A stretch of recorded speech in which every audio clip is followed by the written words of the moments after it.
حضرت بسطامی رحمتullah علیہ سے پوچھا گیا، آدمی کب حلیم بنتا ہے؟ انہوں نے جواب دیا، جب وہ اپنے لیے کوئی رتبہ یا مقام نہیں چاہتا۔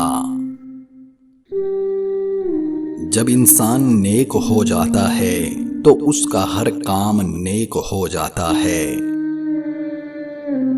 توکل یہ ہے کہ تو زندگی کو ایک دن کے لیے جانے اور کل کی فکر نہ کرے۔ نفس ایک ایسی چیز ہے جو ہمیشہ باطل کی طرف رخ کرتی ہے۔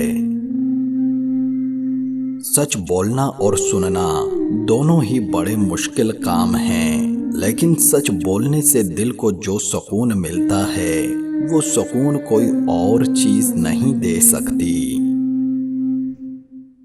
حضرت بسطامی رحمتullah علیہ فرماتے ہیں، اللہ اس وقت بڑا خوش ہوتا ہے جب انسان یہ 4 کام کرتا ہے۔ نمبر 1، علم ہدایت پھیلاتا ہے۔